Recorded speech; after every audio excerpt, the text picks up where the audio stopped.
there, and welcome to the Open House Mastery module inside Agent Edge. If you're watching this, you might be wondering, are open houses still worth it in today's market? And let me just say this up front. Yes, and absolutely. But only if you know how to do them right. Open houses aren't about cookies and balloons anymore. They're about conversation control. They're about positioning yourself as the expert, building instant rapport, and creating face-to-face leverage, even if the listing isn't yours. So let's break this down real quick. What are we really talking about here? Well, this isn't just about getting traffic through a house. It's about turning a casual visitor into a client. It's about learning to read people, engage with confidence, and follow up with intention. So why does it matter now? Because while leads are expensive and online attention is noisy, an open house is the one place where buyers still walk right into your world. You are in control of the environment. You get to be the authority. And with the right structure, it actually works. So why don't agents crush it with open houses? The honest answer is because they wing it. They show up with no plan, no strategy, and no clue how to follow up. But that's not you, not anymore. This training is going to show you how to choose the right open house using psychology tips and tricks, how to attract casual buyers, not just neighbors, what to say, what to avoid, and how to create conversations that actually convert. And the best part, you don't need to be a top producer or have your own listings to do this. You just need to show up prepared. So let's go. When you're done with this video, dive right into the main training where you will walk through everything step by step with me. Let's master the art of the open house together. All right, my friends, let's jump right into mastering the art of the open house. We're going to go over a proven framework to convert curious visitors into clients. So first, we're going to focus on choosing the right open house with psychology in mind. So as you guys are scouring the MLS or looking at your brokerage's listings that are currently available, I want you to keep these things in mind. First, proximity. I want you to choose homes near your farm or existing leads to increase credibility. The other thing I want you guys to think about is I want you to start doing open houses in an environment where you actually want to work in. Or maybe it's a neighborhood you aspire to live in. Or maybe it's a certain price point of clients you only want to work with.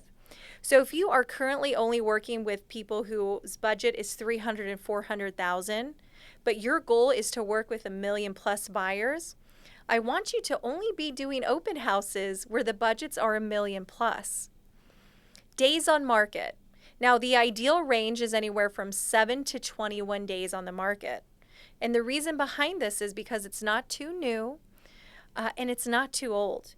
We don't want to be doing an open house for a listing that's been on the market for 120 days, because I can guarantee you this, there's probably already been 10 to 20 open houses on that house. And we kind of consider that more of a stale listing. So we want a fresh new listing out there where you're going to drive urgency into your open house. Next, I want to talk about gated versus non-gated. Now, if you decide to do an open house in a gated community, that is totally fine. But what could potentially happen is reduced foot traffic. The HOA might have stronger rules and regulations in regards to giving out the code to people or even putting out open house signs. If we do a non-gated community, that actually improves drop-in potential. So something to think about there. The next thing is curb appeal and parking. The easier and more welcoming it feels, the better for your walk-in conversion. This actually goes alongside of how the photos look online as well. So the more attractive the photos are online, the more buyers' eyes are going to be on it. Now let's talk a little bit more about strategy. When we talk about price point, I want you to focus on homes to your ideal client demographic. That goes back to what I just said a few moments ago. If you want to work with 1 million plus buyers, you should be doing open houses in neighborhoods that are in that price point. However, if we go too high on the price point, we might only have dreamers walking in. If we go too low, we might be dealing with unqualified traffic. Inventory saturation. I want you to focus on selecting homes that really stand out online, because that's where 99% of buyers are looking, is online. So avoid listings that are one of many in that same price range and feature range. Listing presentation opportunity. I want you to focus on homes and choose homes you'd be proud to showcase online. Every open house is a live commercial for your personal brand. And here's the reality. If you start posting, I'm doing an open house this Saturday, come visit me from 1 to 3, even though it may not be your actual listing, the perception to all your friends and family and onlookers on your social media is that it is your listing. So I always wanted you to start thinking about your personal brand with every post you do. Photo quality on MLS. Prioritize listings with high quality images. They boost social media engagement and drive better traffic. Seller cooperation and home condition. We want you partnering up with motivated sellers who understand the importance of a clean, well-staged home. And here's a little psychology tip for you. People respond best to homes that feel accessible, desirable, and attainable. The more effortless the showing, the more likely they are to stay engaged and to actually convert during your open house. All right, so let's talk about marketing your open house like a top producer.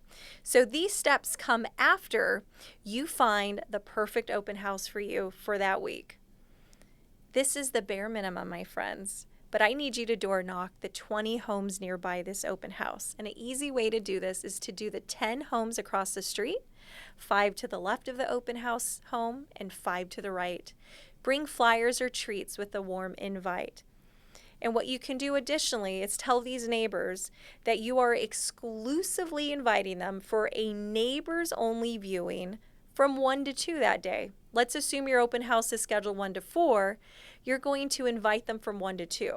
Now, you're not going to turn away any other potential buyers that come in, but you're going to make these neighbors feel a little more exclusive, okay? Lead magnet Instagram post. You can post something as simple as open house alert. Come tour this 3-bedroom, 2-bathroom stunner in Green Valley. Sunday from 12 to 3. Has a huge backyard, remodeled kitchen, and sunlight for days. DM me for early access. There's your lead magnet right there, my friends. DM me for early access. You want people to feel like it's an exclusive opportunity or an exclusive private showing just for them. Okay, you can always put a countdown timer on your stories for strategy on Instagram. You can do a caption that says tour this home before it's gone. You can put a sticker for them to remind themselves on what's going on. And then you have Zillow and MLS posting. So this is actually wonderful marketing for any open houses, but keep in mind, only the listing agent can enable these features. So what happens is the agent will go on their MLS, input the information of the open house. They're going to put the date and time, and that's actually going to translate all the way to Zillow. So when someone opens up this house on Zillow, it will show them when the next open house is available. For real estate agents, they'll be able to see it on the top left corner of the MLS sheet when the next open house is available. Okay? And this increases traffic. Then you can do Facebook events and short reels. So create an event and invite local contacts. Film a 15-second reel walking up to the home, add hashtags and trending audio. Keep in mind, everyone's attention span is really short in today's social media world, so be quick and concise. Now, preparing for the open house. So at this point, we found your open house, you are marketing it, and now we're going to prep for the actual open house. We need you to arrive early, put all the lights on, open up all the blinds, and add in soft music. You can add a mild diffuser or candles should you wish, always with the seller's permission, of course. You can bring bottled waters and flyers for an extra touch. You can actually create a QR code so they can scan it and input their information, and usually you can send that straight to your CRM, or you can have a physical sign-in sheet ready. This is such a crucial step, my friends, in open houses. Why show up and do all this work, waste all this energy, time, and money if you're not going to do everything you can to get their information to add them to your database? So make sure you have a good plan in place for this. So the essential items, sign-in forms, booties for shoes, especially if there's new flooring or carpet. You want to show that you care about this house. Branded marketing and business card. And here's another psychology tip for you. People imagine themselves in spaces that feel like home, so comfort cues absolutely matter. Now let's talk about the different types of buyers walking into your house. And I want your mindset to shift right here, because 20 people can walk into your open house, but if you're not masterful at converting them, it literally is for nothing, okay? And think about this. And this is from the real estate book called Ninja Selling by Larry Kendall. The conversion rate for open houses is 1 to 15. So for every 15 people walking in, you should be able to convert one of them. And that is a skill that is to be learned. Because if you walk in and I say, hey, welcome in, sign here, or else you can't come in. Also, are you working with an agent? I've absolutely lost this potential client because I sound too salesy and I'm not using social cues or psychology tips and tricks to continue the conversation for more, and the most important part of that is to get their trust, okay? So the first type of buyer behavior you're going to see is the lingerer. This is someone who's curious and cautious. They usually approach with light curiosity. So ask, hey, what caught your eye about this one? Or is this the first time you're looking into this area? They may not be ready to engage, but your low pressure questions create a soft opening. So for someone like the lingerer, if you come in too hot and heavy, you're going to lose them right off the bat. So you have to be able to spell out your questions for them where they become engaged. So always tell yourself, I need to ask curious questions to gain trust with people. Sometimes you get the rush walker. They seem disinterested, they don't chase you, or you don't need to chase them. Ask only if they slow down, hey, anything specific you're hoping to find in your search? When you don't pressure them, it leaves the door open for them to circle back when they are ready. Sometimes we get the whispers.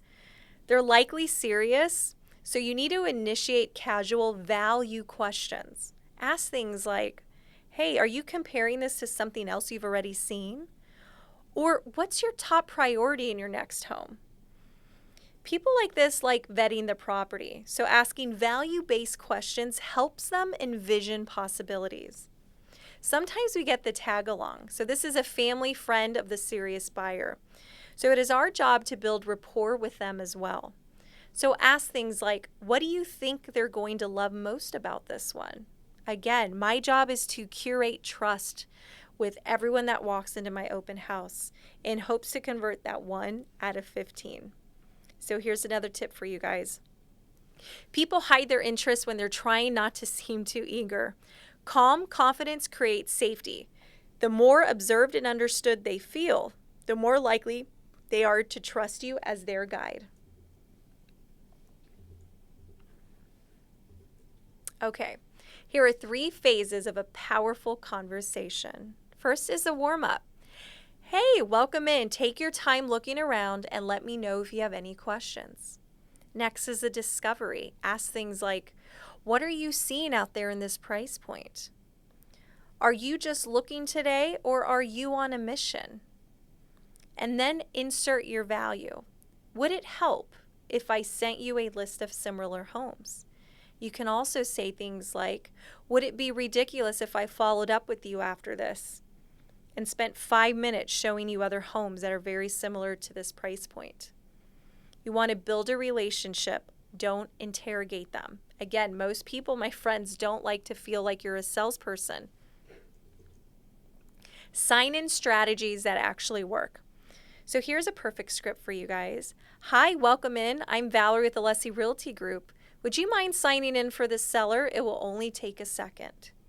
The reason we want to put it on the seller, it's such a reasonable ask to tell them that they need to sign in for the seller's safety and concern of their home.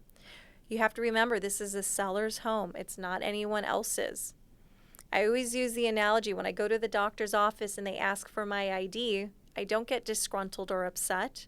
It's the same thing here. If someone can't sign in, that's not reasonable. We need people who are reasonable walking in. But if you approach them too aggressively, there may be a lot of pushback there. So there's a very graceful way of doing this. I'm also a believer of starting a conversation with a conversation. So instead of going straight to this, I open up with, hey, are you just browsing today or are you on a mission? And whatever they respond back with, we're going to have a little bit more banter. And then I'm like, all right, well, welcome in. I'm Valerie with the Leslie Realty Group. Hey, I need you to sign in for the seller. It's only going to take a second. By this point, when I mention this sign-in sheet, there's been some type of trust and rapport built with them. Okay? It's safety-based. Hey, listen, we log all guests for seller security. Okay? And that's when you can have a QR code, for example, for easy access. Then we need to work on creating banter that actually converts. Hey, where are you visiting from today? What's your home search been like so far? What would your perfect home have that this one doesn't? Can I ask you a question? On a scale of 1 to 10, how ready are you to make a move? Try using humor, mirroring them, matching their tone, their pace, and validation to lower their resistance.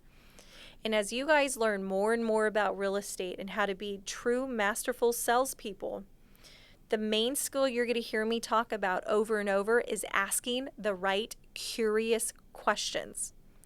We don't want to we don't want to word vomit on them. It's not about us, it's about them.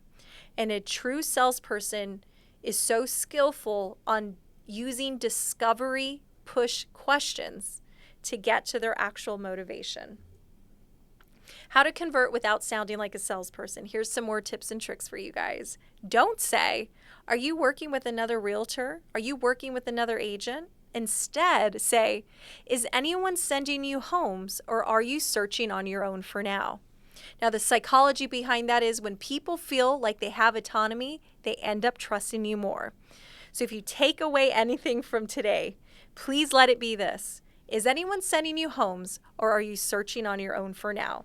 That's the most graceful way to ask if they're committed to another agent. And here's a conversion close.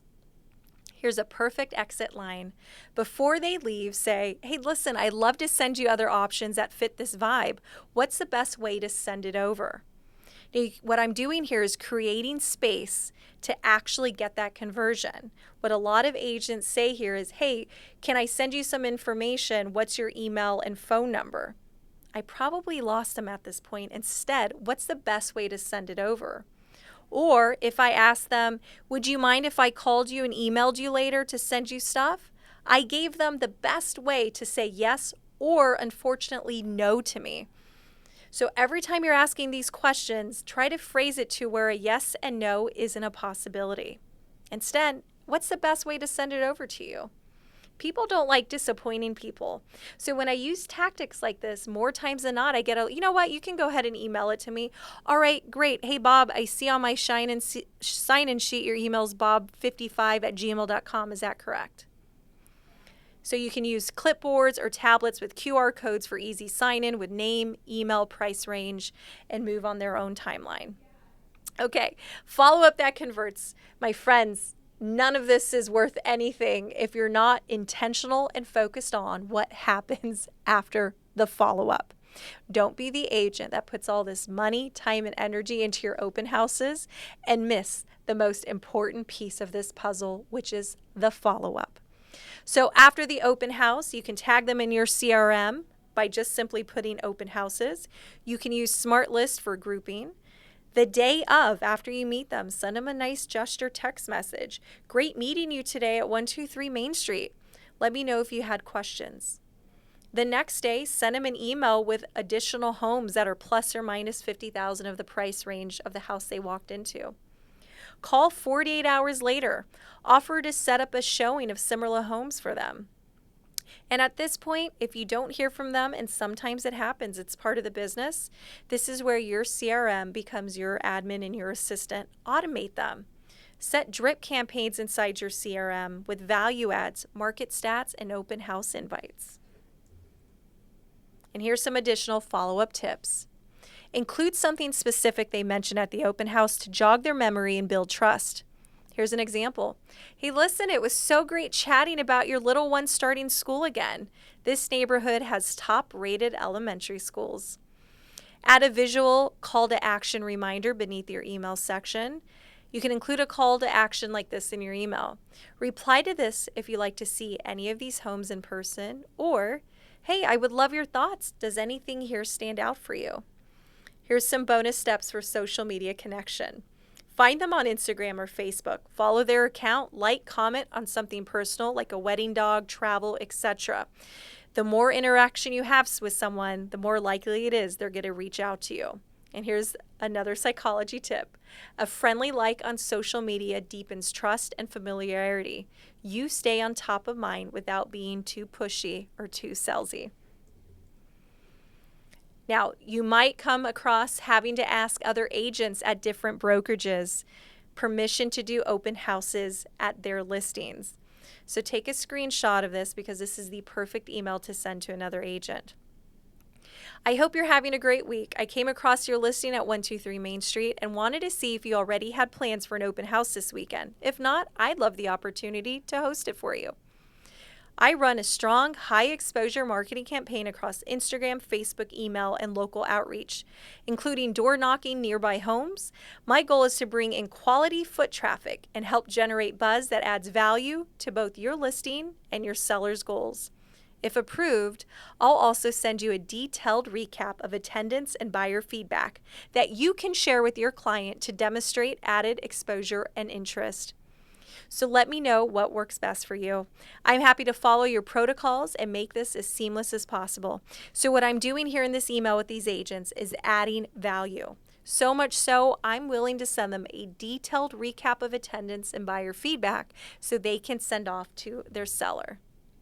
So final takeaways. This is all about focusing on people.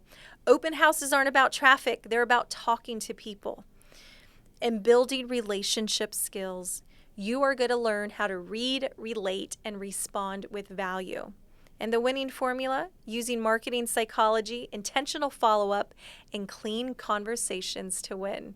Open houses aren't about unlocking doors. They're about opening relationships. All right, if you made it to this point, that means you've now got the entire open house playbook in your back pocket. So let's recap the biggest takeaways from this training. Open houses aren't about traffic. They're about talking to people. Don't obsess over the number of visitors. Focus on the quality of your conversations. Even one solid connection can turn into a buyer, a referral, or your next listing. Preparation beats talent. The agents who win with open houses aren't just lucky, they are prepared. They pick the right homes, market them the right way, and walk in with confidence. And most importantly, guys, follow-up is your superpower. What you do after the open house is where the magic happens. Use your CRM, send the text, make the call, and always personalize it. Here's what I want you to do next. Schedule your next open house today or shadow one. And if you don't have a listing of your own, ask to host someone else's. We gave you the tools. Now use it. One final reminder, my friends, open houses aren't old school. They're just underrated. And when done right, they're one of the fastest, most cost-effective ways to build trust and to grow your business. You've got this. Now go show up like the expert you are.